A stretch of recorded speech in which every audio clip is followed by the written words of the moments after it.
अब हेडिंग लिखिए electric flux, जो हम कल लिखवा रहे थे ना हेडिंग, उसको लिखो अब। Electric flux.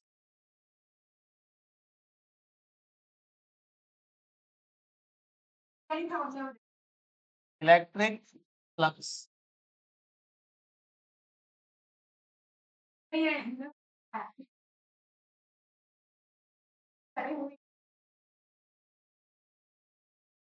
लिखिए जल्दी। वैद्युत फ्लक्स।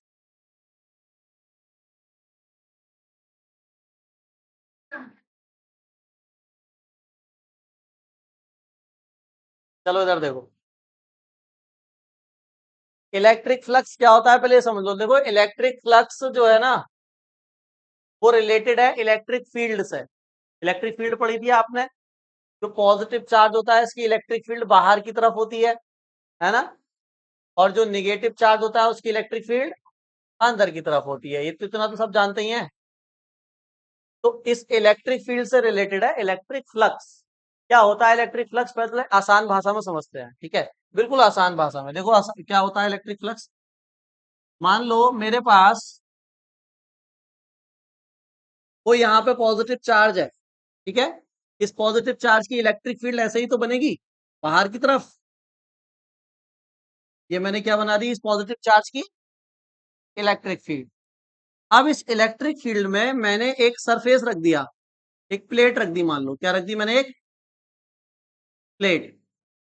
तो अब ये जो इलेक्ट्रिक फील्ड है ये इस प्लेट को कट करके जाएंगी। बताओ, इस प्लेट को क्रॉस करके जाएंगी इलेक्ट्रिक फील्ड, नहीं जाएंगी, है ना। कितनी इलेक्ट्रिक फील्ड लाइन इस प्लेट को क्रॉस कर रही है, कितनी फील्ड लाइन क्रॉस कर रही है, दो कर रही है। तो हम कहेंगे कि इस प्लेट से कितना फ्लक्स निकल रहा है, दो। फ्लक्स का सिंबल होगा फाई, और इसकी कितनी वैल्यू हो जाएगी, दो। मतलब समझ में आया क्या है फ्लक्स।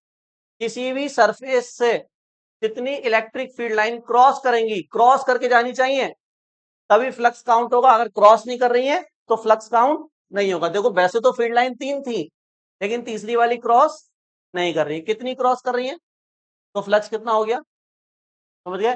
यही है इलेक्ट्रिक फ्लक्स। वैद्युत किसी भी पृष्ठ से वैद्युत बल रेखाओं की संख्या, जितनी बल रेखाएं उससे क्रॉस करके जाती हैं, उन्हीं को क्या बोलते हैं, वैद्युत flux. Number of electric field line passing through any surface is called electric flux. अगले क्वेश्चन में बताओ। जैसे ये एक मैंने क्वेश्चन बना दिया, ठीक है। अगला क्वेश्चन देखो, ये है इलेक्ट्रिक फील्ड लाइंस, और ये रखी हुई है प्लेट। कितनी फील्ड लाइन क्रॉस करके जा रही है, कितनी फील्ड लाइन क्रॉस कर रही है बताओ। तीन कर रही है, प्लेट को तीन ही तो फील्ड लाइन क्रॉस कर रही है। एक दो तीन ही तो कर रही है, तो फ्लक्स कितना हो गया, अरे तीन हो गया। बात समझ में आ गई, डेफिनेशन समझ गए। देखो डेफिनेशन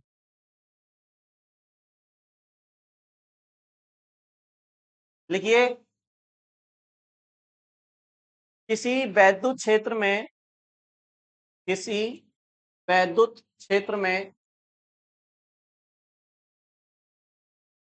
किसी वैद्युत क्षेत्र में रखे, किसी वैद्युत क्षेत्र में रखे काल्पनिक पृष्ठ से, वैद्युत क्षेत्र में रखे काल्पनिक पृष्ठ से,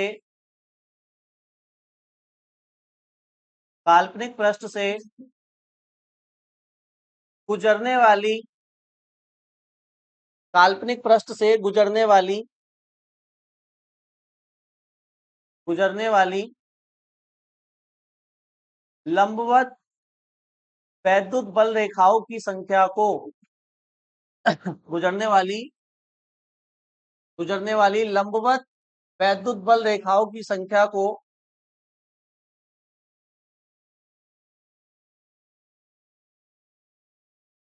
गुजरने वाली लंबवत वैद्युत बल रेखाओं की संख्या को वैद्युत फ्लक्स कहते हैं।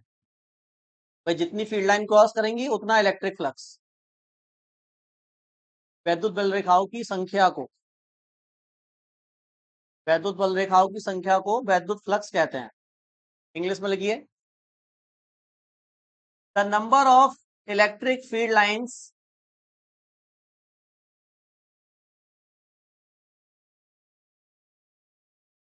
The number of electric field lines passing through any imaginary surface, नहीं, the number of electric field line passing through any imaginary surface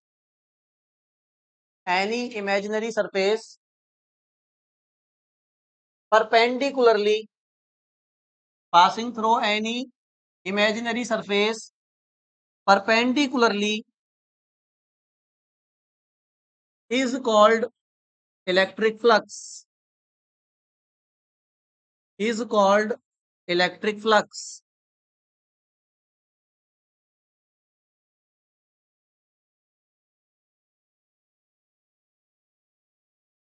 Is called electric flux.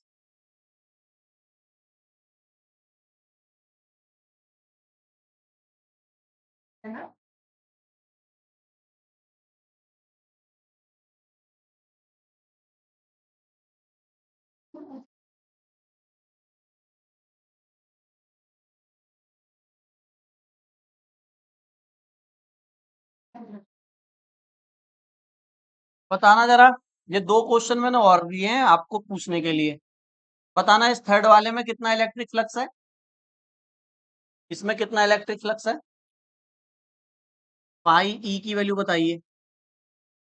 Symbol है फ्लक्स का फाई, ठीक है। कितना है? 3। आप बताओ कितना है नंदनी? कितना? ये ऐसा ही है जैसा है, आप बताओ आप कितना है, कितना है? नहीं, इसका बताना पहले। 0। आप बताओ। 3। आप बताओ। 3 है। 0। 0 क्यों है? किसी से तो पूछना पड़ेगा, क्यों है 0? तो पता ही नहीं तुम्हें तो 0 बोला क्यों तुमने? तुम्हारी मर्जी नहीं चलती ना, फिजिक्स में दिक्कत तो यही है। तुमने कितना बताया, क्यों है 0? बिल्कुल सही। इलेक्ट्रिक फील्ड लाइन जो है ना, वो सरफेस को क्रॉस करनी चाहिए। यहां क्रॉस कर रही है क्या?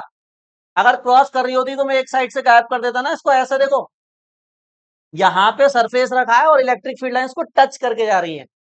टच मी हो रहा है यहाँ पे, तो टच करके जाएगी तो फ्लक्स नहीं बनेगा। मैंने क्या बोला, थ्योरी में क्या लिखवाया है? 90 डिग्री पे क्रॉस करनी चाहिए, 90 डिग्री पे तभी फ्लक्स बनेगा। पर लंबवत, लंबवत लिखवाया है ना, उसका मतलब 90 डिग्री होता है। अरे सही है। तो कितना फ्लक्स बनेगा यहाँ? 0। कोई भी फील्ड लाइन क्रॉस करके नहीं जा रही, तो फ्लक्स कितना बनेगा यहाँ पे? 0। फील्ड लाइन तो है, सरफेस भी है, लेकिन क्रॉस नहीं कर रही है, टच हो रही है बस, टच। समझ गया ना? इसमें बताओ, इसमें कितना है? इसमें भी 0 है।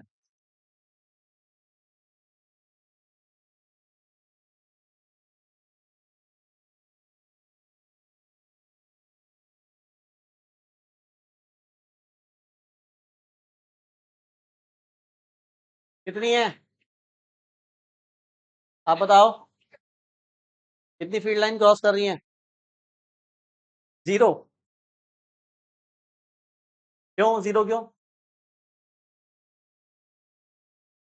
फिर कैसे जा रही है? अरे तो ये जो क्रॉस कर रही है, ये तो परपेंडिकुलर ही है, ये वाली देखो यहाँ पे इस जगह पे तो परपेंडिकुलर है। सरफेस भी तो ऐसा ही है ना, जैसे इधर वो है, जैसे फील्ड लाइन टेढ़ी है तो सरफेस भी टेढ़ा है। लेकिन क्रॉस कितनी कर रही है? एक। बाकी दोनों तो क्रॉस नहीं कर रही, तो कितना फ्लक्स है? समझ गए? अब नोट कर सकते हो इसमें से एक दो डायग्राम जो तुम्हारे मन पसंद है। कहने का मतलब ये है, इधर सुन लो अब, मुझे एक बात बताओ। ये जो हम कैलकुलेट कर रहे हैं फ्लक्स, अब रियलिटी सुन लो जरा एक मिनट। ऐसे फ्लक्स कैलकुलेट नहीं किया जाता है। एग्जाम में ऐसे कभी भी क्वेश्चन नहीं आएगा कि तुमसे लाइन पूछ ले कि कितनी लाइन कट रही है, तो नर्सरी क्लास का बच्चा भी बता देगा कि कितनी लाइन कट के जा रही है। ऐसे नहीं आएगा। अब सुन लो, मुझे एक बात बताओ, क्या ये इलेक्ट्रिक फील्ड लाइन दिखती है रियल में? ये इलेक्ट्रिक फील्ड लाइन, अगर मैं कोई चार्ज बॉडी लेके आऊं तो इलेक्ट्रिक फील्ड लाइन दिखेंगी तुम्हें? तो तुम कैसे बता पाओगे कि कितनी क्रॉस हो रही है कितनी नहीं, जब वो दिखती ही नहीं तो? सही है। तो फ्लक्स को कैलकुलेट करने का ये तरीका नहीं होता है। हाँ, फ्लक्स को समझ सकते हैं इससे कि जितनी फील्ड लाइन क्रॉस करती है उतना फ्लक्स बनता है, लेकिन कैलकुलेट ऐसे नहीं करना कि कितनी क्रॉस कर रही है काउंट कर लिया। काउंट नहीं कर सकते फील्ड लाइन को, क्योंकि फील्ड लाइन दिखती नहीं है। बात समझ में आ रही है? तो कैसे काउंट करना है? तो मैथ से काउंट करना है इनको। किससे करना है? मैथ से। अब मुझे एक बात बताओ, इधर देखो।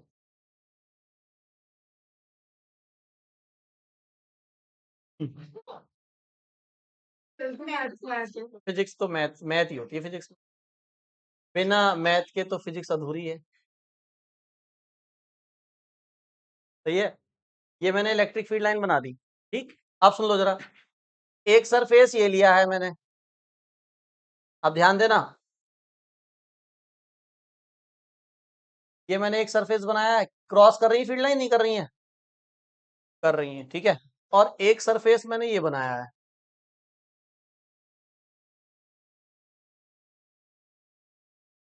एक सरफेस मैंने ये बनाया है। क्रॉस कर रही है फील्ड लाइन, नहीं कर रही है? कर रही है सारी। ठीक है। अब मुझे बताओ, पहले वाले सरफेस में फ्लक्स ज्यादा होगा, इसमें ज्यादा होगा, φ1 ज्यादा होगा या φ2 ज्यादा होगा? कौन ज्यादा है? दूसरे वाले सरफेस से निकलने वाला फ्लक्स ज्यादा है। क्यों ज्यादा है दूसरे वाले सरफेस से निकलने वाला फ्लक्स? क्योंकि दूसरी वाली प्लेट का एरिया ज्यादा है। पहली वाली प्लेट का एरिया क्या है? कम। छोटी प्लेट है तो फ्लक्स भी कम होगा, बड़ी प्लेट है तो फ्लक्स भी। यानी यहां से क्या समझ में आया कि फ्लक्स जो है वो एरिया पे डिपेंड करता है प्लेट। बताओ करता है नहीं करता है? पहली बात। ठीक है। अगर प्लेट का एरिया ज्यादा है तो फ्लक्स भी क्या होगा, और प्लेट का एरिया कम है तो फ्लक्स भी क्या होगा। ये हो गई पहली बात। ये ए मतलब क्या? प्लेट का क्या? एरिया। सही है। और डायरेक्टली प्रोपोर्शनल होगा, क्योंकि एरिया को बढ़ाओगे तो फ्लक्स भी क्या होगा? बढ़ेगा। यहां से ये बात समझ में आई? और देखो, आप सुन लो।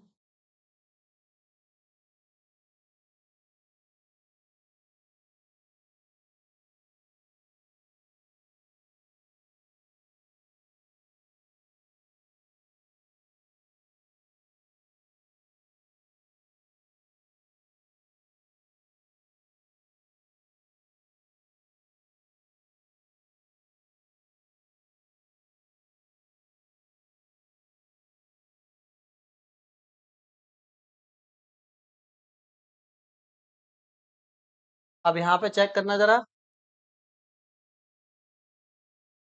प्लेट का एरिया लगभग मैंने बराबर रखने की कोशिश की है। देखो इस बार एरिया ज्यादा कम नहीं है, इस बार एरिया क्या है। और ये प्लेट टूटी नहीं है, यहां से ये जुड़ी हुई प्लेट है। सही है। अब बताओ, अब किसका फ्लक्स ज्यादा होगा? अब इस बार प्लेट, दोनों प्लेट का एरिया सेम है। दोनों प्लेट का एरिया क्या है? सेम है। तो बता सकते हो आप किसका फ्लक्स ज्यादा होगा? एरिया तो सेम है। अब बताओ φ1 ज्यादा है या φ2 ज्यादा है? अब कौन ज्यादा है? अब भी φ2 ज्यादा है। क्यों? क्योंकि देखो कितनी फील्ड लाइन क्रॉस कर रही है, 1 2 3 4, और इससे कितनी कर रही है। लेकिन इस बार एरिया तो सेम है।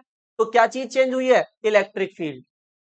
जिस रीजन में प्लेट P2 रखी है उस रीजन में इलेक्ट्रिक फील्ड बहुत पास पास है, यानी स्ट्रॉन्ग है। जब इलेक्ट्रिक फील्ड पास होती है तो उसको क्या कहते हैं? स्ट्रॉन्ग। और जब इलेक्ट्रिक फील्ड दूर दूर होती है तो उसको क्या क्या बोलते हैं? वीक। अरे वीक तो स्ट्रॉन्ग में लिखा जा रहा है बहुत ज्यादा। यहाँ पे कैसी फील्ड है? वीक। इसका मतलब फ्लक्स केवल एरिया पे डिपेंड नहीं करता। देखो एरिया तो सेम है, लेकिन फिर भी दूसरी प्लेट का फ्लक्स ज्यादा है। क्यों? इसका मतलब फ्लक्स जो है वो इलेक्ट्रिक फील्ड पे भी क्या करता है? डिपेंड करता है। इलेक्ट्रिक फील्ड जितनी ज्यादा स्ट्रांग होगी फ्लक्स भी उतना ज्यादा। इसका मतलब फ्लक्स एक और चीज पे डिपेंड करता है, और वो क्या है? Electric field. और डायरेक्टली प्रोपोर्शनल होगा इसके भी, क्योंकि फील्ड बढ़ाओगे तो फ्लक्स भी बढ़ेगा। यानी क्या सीखे आप इन दो डायग्राम से, इस वाले डायग्राम से और इस वाले डायग्राम से? क्या सीखे? पहले से हम ये सीखे कि भैया फ्लक्स डिपेंड करेगा एरिया पे, प्लेट के एरिया पे। और दूसरे डायग्राम से क्या सीखे कि फ्लक्स डिपेंड करेगा इलेक्ट्रिक फील्ड पे भी। अगर स्ट्रॉन्ग इलेक्ट्रिक फील्ड तो फ्लक्स ज्यादा, वीक इलेक्ट्रिक फील्ड तो फ्लक्स क्या होगा? कम। इन दो चीजों पे ही तो फ्लक्स डिपेंड करेगा, और तो तीसरी कोई चीज है नहीं। इलेक्ट्रिक फील्ड और प्लेट ही तो है, बस दो ही तो चीजें हैं। तो मैं क्या कह सकता हूं कि जो फ्लक्स है हमारा वो दो बातों पर डिपेंड करता है, एक तो एरिया पे प्लेट के, और एक किस पे, इलेक्ट्रिक फील्ड। यही तो दो बातें हैं, है ना। अगर इन दोनों बातों को आपस में मिला दें हम तो डायरेक्ट कह सकते हैं कि जो फ्लक्स है वो इलेक्ट्रिक फील्ड और एरिया इन पे डिपेंड करता है। इलेक्ट्रिक फील्ड पे और प्रोपोर्शनल हटाते हैं तो क्या आता है, कांस्टेंट के मान लिया मैंने और E इंटू ए आ गया। यहाँ के की वैल्यू 1 होती है, के की वैल्यू कितनी, तो फ्लक्स का फॉर्मूला क्या आया मेरे पास, इलेक्ट्रिक फ्लक्स, फाई ई मतलब इलेक्ट्रिक फ्लक्स, क्या फॉर्मूला आया, E इंटू ए। इस फॉर्मूले से इलेक्ट्रिक फ्लक्स कैलकुलेट हो जाएगा। अब तुम्हें काउंट करने की जरूरत नहीं है। मान लो तुम्हें इलेक्ट्रिक फील्ड दे दी 10 न्यूटन पर कूलाम, सही है, प्लेट दे दी एक और प्लेट का एरिया दे दिया 2 मीटर पर 2 मीटर स्क्वायर, तो तुम क्या करोगे, ई की वैल्यू ये वाली रखोगे यहाँ पे, ए की वैल्यू ये वाली रखोगे यहाँ पे, मल्टीप्लाई कर दोगे फ्लक्स आ जाएगा, खत्म। अब इलेक्ट्रिक फील्ड काउंट करने की जरूरत नहीं है। तो यही है ना, मैथ, मैथ का यूज हो गया नहीं हो गया, देखो अब हमें मल्टीप्लाई करके आंसर आ जाएगा, समझ गए, नोट करो। फ्लक्स की यूनिट क्या होगी, कैसे नापेंगे इसको फ्लक्स को, मतलब मेजरमेंट किस में करेंगे, तो यूनिट अगर निकालें हम इसकी तो क्या निकलेगी बताइए, इलेक्ट्रिक फील्ड की यूनिट क्या होती है, न्यूटन पर कूलाम, न्यूटन पर कूलाम इलेक्ट्रिक फील्ड है, और एरिया की यूनिट क्या होती है, तो बस फ्लक्स की यूनिट बनेगी न्यूटन मीटर स्क्वायर पर कूलाम, लिख लो, यूनिट है न्यूटन मीटर स्क्वायर पर कूलाम। ये जो फॉर्मूला है ये तभी लगेगा जब इलेक्ट्रिक फील्ड और एरिया सेम डायरेक्शन में होंगे।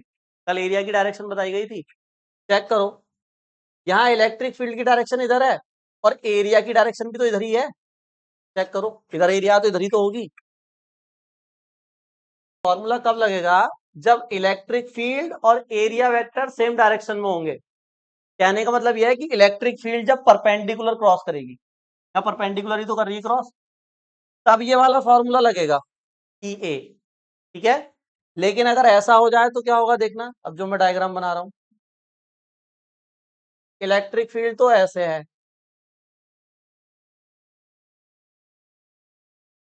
सही है, ध्यान से देखना, या एक काम करते हैं, रुक जाओ, इलेक्ट्रिक फील्ड को हटा दो यहां से,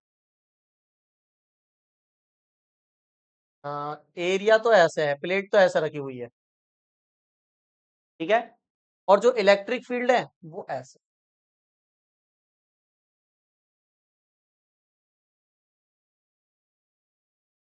अब मुझे बताओ, क्या इलेक्ट्रिक फील्ड और एरिया सेम डायरेक्शन में है या अलग अलग है, इसको देख के बताओ, क्या इलेक्ट्रिक फील्ड और एरिया सेम डायरेक्शन में है या अलग अलग है। देखो इलेक्ट्रिक फील्ड की डायरेक्शन तो ये है, ये जो एरो बता रहे हैं, सही है, और मुझे बताओ एरिया की डायरेक्शन किधर होगी, एरिया तो ऐसा है ना, तो ऐसे ही तो होगी एरिया की डायरेक्शन सीधे, मतलब इस पॉइंट पे अगर एरिया की डायरेक्शन पूछूं तो यही तो है। अब बताओ इस पॉइंट पे भी ऐसी होगी, सब पे सेम होगी, तो इलेक्ट्रिक फील्ड तो नीचे की तरफ है और एरिया किधर है, सीधा। अब दोनों सेम डायरेक्शन में नहीं है। ऐसा भी हो सकता था कि मैं फील्ड को तो सीधा बना देता, एरिया को टेढ़ा कर देता, वो भी एक ही सेम ही बात है, तब एरिया किधर आ जाता, नीचे की तरफ। यानी अगर दोनों में से कोई भी किसी भी एंगल पे चला जाएगा तो फिर आपका वो वाला फॉर्मूला नहीं लगेगा जो ये बताया गया है। ये कब लगेगा, जब एरिया की डायरेक्शन और इलेक्ट्रिक फील्ड की डायरेक्शन क्या होगी, बिल्कुल सेम होगी, तभी लगेगा। एरिया की डायरेक्शन और इलेक्ट्रिक फील्ड की डायरेक्शन सेम होगी, एरिया भी इधर है इलेक्ट्रिक फील्ड भी इधर है, ये लग जाएगा फॉर्मूला ये वाला, सही है। लेकिन क्या इस डायग्राम में इलेक्ट्रिक फील्ड और एरिया सेम डायरेक्शन पर है, नहीं है, तो कितना कुछ एंगल है ना दोनों के बीच, देखो यहाँ पे कुछ एंगल बन गया ना, अब इस एंगल को मैं क्या बोल देता हूँ, थीटा। याद है कल क्या किया था मैंने, कंपोनेंट ले लिया था, ये एरिया वेक्टर इधर है और ई वेक्टर इधर है, तो मैं क्या करूंगा, एरिया का कंपोनेंट ले लूंगा किधर, इलेक्ट्रिक फील्ड की तरफ, या ऐसा कर लो, इलेक्ट्रिक फील्ड का कंपोनेंट ले लो किधर, एरिया की तरफ, किसी का भी कंपोनेंट ले लो, मतलब दोनों को सेम डायरेक्शन में लाना है, या तो एरिया को मोड़ के ऐसे नीचे कर दो या इलेक्ट्रिक फील्ड को मोड़ कर कैसे कर दो, ऊपर कर दो। मोड़ने का मतलब है कंपोनेंट लेना, ठीक है।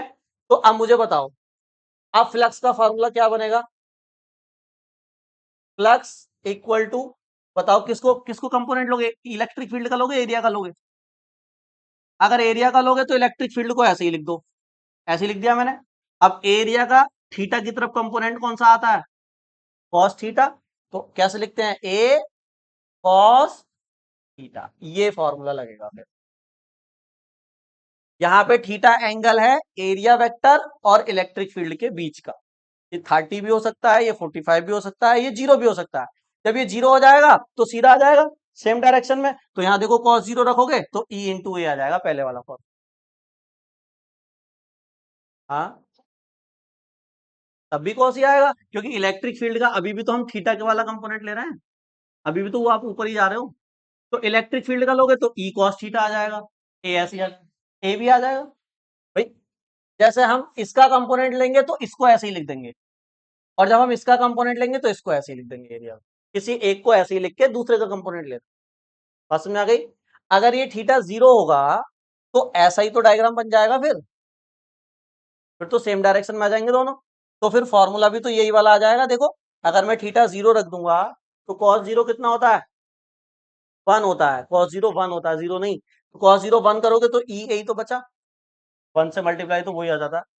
तो डायरेक्शन जब सेम हो जाएगी तो फॉर्मूला भी वही बन जाएगा। तो इसको याद रखना ज्यादा अच्छा है एज कंपेयर टू इसको, क्योंकि इसी का तो केस बन गया वो वाला पहले वाला फॉर्मूला, जब थीटा 0 होगा तो वो आ जाएगा। बात समझ में आ गई? नोट करो। चलो, तो समझ गए। देखो ये फॉर्मूला कब लगेगा? अभी एक और बताऊंगा।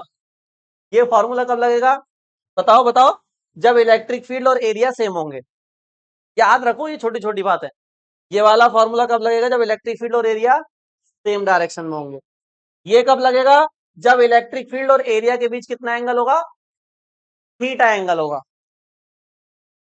जब इलेक्ट्रिक फील्ड और एरिया के बीच कितना एंगल होगा? थीटा। आप सुनो, आप सुनो। मान लो ये इलेक्ट्रिक फील्ड है, या रुक जाओ,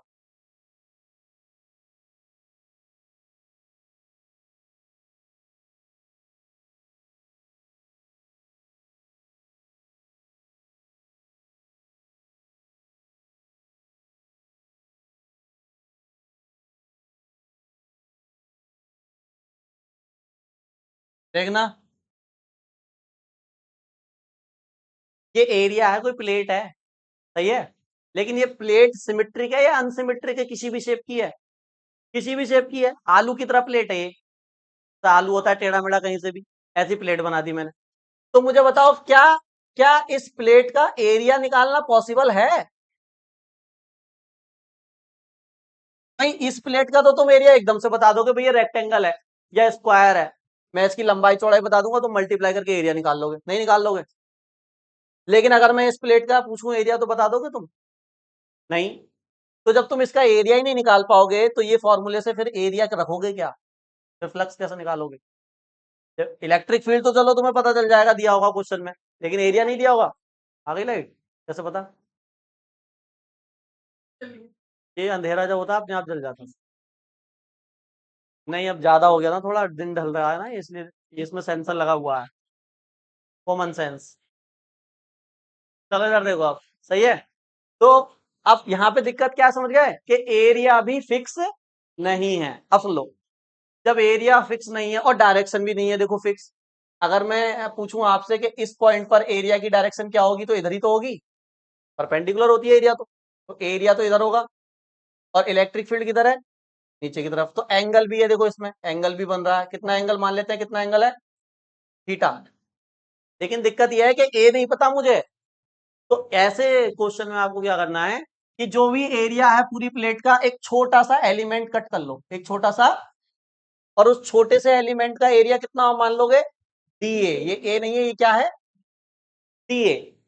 सही है।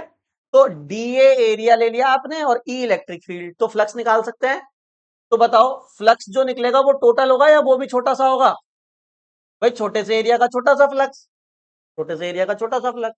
तो डी फाई लिख दिया, is equal to electric field कितनी है? ई। एरिया कितना है?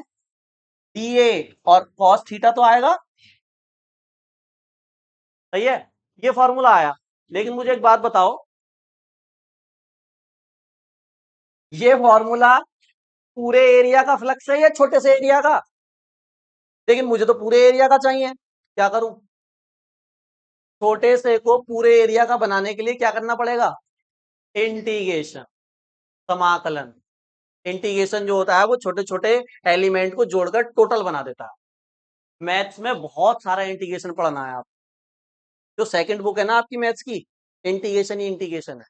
लास्ट में थोड़ी सी प्रोबेबिलिटी है, बस खत्म, यही है सेकंड बुक। बात समझ में आ गई? तो वो मैथ्स में बहुत ज्यादा है, लेकिन फिजिक्स में इतना इंटीग्रेशन नहीं पढ़ना होता है। जितना पढ़ाया है ना 11th में, बस वही यूज होगा। अरे समझ गए? तो अगर मुझे पूरे एरिया का चाहिए तो मैं क्या करूंगा? इंटीग्रेशन। तो ये फिर फाई बन जाएगा टोटल। ये वो क्या बन जाएगा? फाई ई टोटल फ्लक्स, है ना? और इधर मैं क्या लगा देता हूं? यही होता है इंटीग्रेशन का साइन। और इधर क्या बताइए? E T A cos. ये जो फॉर्मूला है ये सबसे जनरल फॉर्मूला है, आपको कैसा भी फ्लक्स दे दो इससे कैलकुलेट कर लेंगे आप। जनरल का मतलब इसी के अंदर सारे केस है। अगर एरिया टेढ़ा मेढ़ा दे देगा तब भी इससे हो जाएगा, अगर थीटा एंगल दे देगा तब भी इससे हो जाएगा, अगर डायरेक्शन अलग अलग दे देगा तब भी इससे हो जाएगा। कैसा भी फ्लक्स दे देगा आपको इससे हो जाएगा। लेकिन इन फॉर्मूलों में कंडीशन है। ये फॉर्मूला कब लगेगा? जब एरिया पता होगा। ये फॉर्मूला कब लगेगा? जब डायरेक्शन सेम होंगी। लेकिन ये फॉर्मूला कैसा भी वो दे देगा आपको क्वेश्चन, ये फॉर्मूला हर जगह लग जाएगा। यानी याद किसको करने हैं? किसको याद करना है? सिर्फ इसको याद करना। एक फॉर्मूला याद करो, इससे ही सारे बन जाए। समझ गए? नोट करो। है कि इलेक्ट्रिक फ्लक्स जो आपने पढ़ा है अभी, फाई जिसको बोल रहे हो फाई, ये स्केलर है या वेक्टर है? ये फाई स्केलर क्वांटिटी है या वेक्टर क्वांटिटी है, ये आपको बताना है। बता दो, बता दो। फ्लक्स मैंने समझा दिया पूरा होता क्या है, ये सब समझाया। यहां से स्टार्ट किया था हमने, पहले आसान भाषा में शुरू किया था कि जितनी फील्ड लाइन क्रॉस करती है वो फ्लक्स होता है। फिर हमने कहा ऐसे कैलकुलेट नहीं करते, एरिया से और इलेक्ट्रिक फील्ड से कैलकुलेट करते हैं। फिर हमने कहा ये देखो ये फॉर्मूला फ्लक्स का है। फिर हमने कहा कि डायरेक्शन भी सेम होनी चाहिए, अगर नहीं है तो ये वाला फॉर्मूला लगेगा। फिर हमने कहा एरिया अगर सेम नहीं है तो ये लगेगा। सब समझ गए फ्लक्स को? अब मुझे बताओ फ्लक्स स्केलर क्वांटिटी है या वेक्टर क्वांटिटी है? मैं रीजन भी पूछूंगा। अगर आप वेक्टर बताओगे तो मैं पूछूंगा क्यों वेक्टर है, और स्केलर बताओगे तो पूछूंगा क्यों स्केलर है। इसलिए सोच समझ के बताना। मैं नहीं देख रहा बिल्कुल भी वीडियो में। ऐसा लग रहा है पता नहीं कौन पढ़ा रहा है, देखिए ब्लैक ब्लैक। हाँ भाई बताइए। ए फ्लक्स स्केलर है या फ्लक्स वेक्टर है, कौन बताएगा? वोटिंग कर लें क्या? अरे वोटिंग कर लें क्या? देखते हैं कितने पक्ष स्केलर को जा रहे हैं। बताइए नंदिनी। स्केलर है? वेक्टर है? आप बताओ। रोनक? नहीं इधर से कर रहे हैं। नहीं चक्की इधर से चल गई है। स्केलर। आप बताओ। स्केलर। आप बताओ। बंद कर दो उसको। आप बताओ। आप बताओ। स्केलर। आप बताओ पंडित जी। स्केलर। आप बताओ। स्केलर। आप बताओ। वेक्टर। आप बताओ। सुहानी। आप बताओ मनीषा। वेक्टर। हम्म। हाँ पुनित। स्केलर। हाँ। हम्म। कौन सी चीज ये जो बनाई है मैंने? तो प्लेट है ना ये तो प्लेट का तो एरिया होता है पॉजिटिव रहता है एरिया तो हमेशा। माइनस के कैसे होगी मतलब ये? तो प्लेट है ना, प्लेट का एरिया। हाँ। तो बराबर बराबर ही मिले हैं शायद, वोट है। स्केलर को ज्यादा मिले हैं। स्केलर है। हाँ स्केलर क्यों है आप बताओ। तो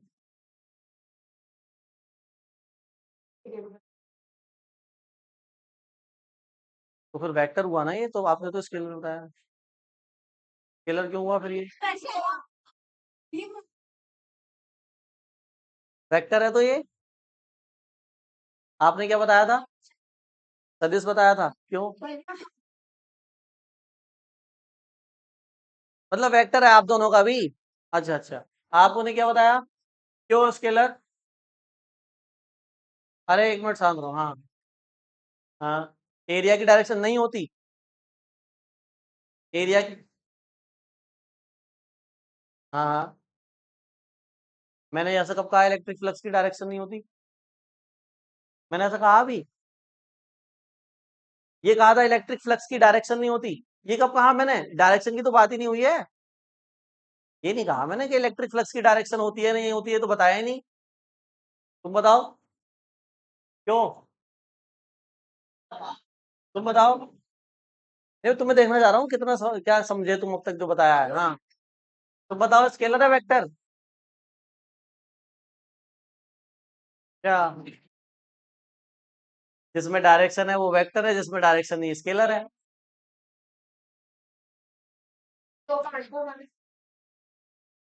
इलेक्ट्रिक फ्लक्स जो है ये कैसी क्वांटिटी है आप नहीं बता पा रहे हैं, है ना? ज्यादातर बच्चे वेक्टर बता रहे हैं क्योंकि उनको लग रहा है कि इसमें इलेक्ट्रिक फील्ड आई हुई है, एरिया आया हुआ है। इलेक्ट्रिक फील्ड वेक्टर होती है, एरिया भी वेक्टर होता है, इसलिए फ्लक्स भी वेक्टर होगा। ऐसे इसी इसी सेंस से तो बता रहे हैं जो वेक्टर बता रहे हैं। लेकिन जो स्केलर बता रहे हैं वो तो बता ही नहीं पा रहे कि वो स्केलर क्यों बता रहे हैं। स्केलर वाले भी तो अपना पॉइंट दो कोई। वेक्टर वालों ने तो कह दिया कि देखो भैया इलेक्ट्रिक फील्ड भी वेक्टर है, एरिया भी वेक्टर है, इसलिए फ्लक्स भी वेक्टर है ना। देखो, इसमें भी देखो, इलेक्ट्रिक फील्ड वेक्टर है, एरिया वेक्टर है, तो फ्लक्स वेक्टर हो गया।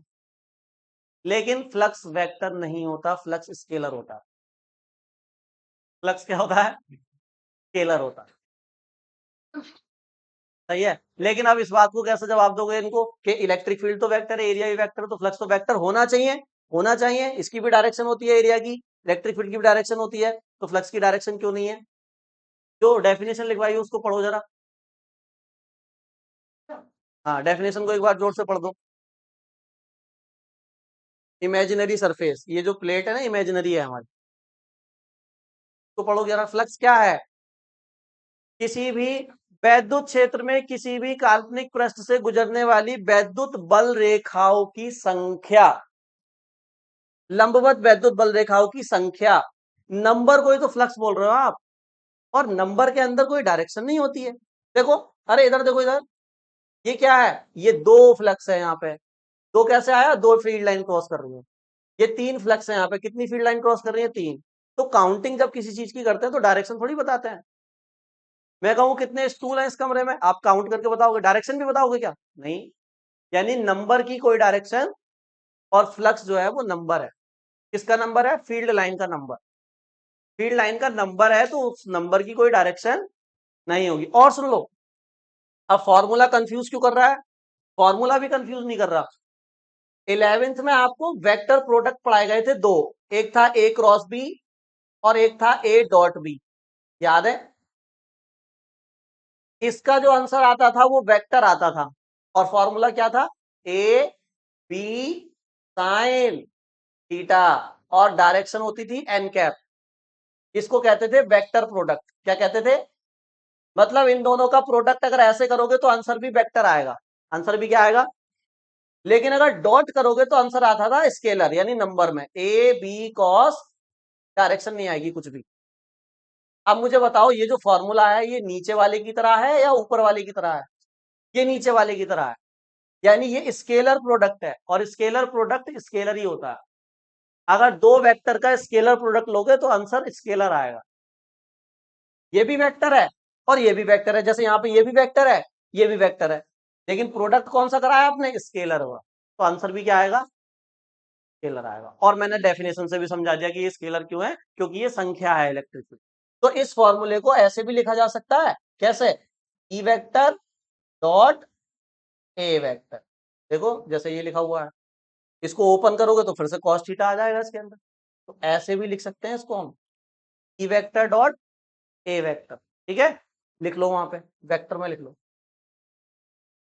तो इलेक्ट्रिक फ्लक्स स्केलर है ना कि वेक्टर, ध्यान देना आगे, है ना। जो फॉर्मूला है उसमें डॉट प्रोडक्ट है, ई ए कॉस थीटा, ना कि क्रॉस प्रोडक्ट। ठीक है, बात समझ में आ गई आपके? सुहानी सही है, अरे समझ गए। हाँ बताइए। चलो तो ठीक है, आज के लिए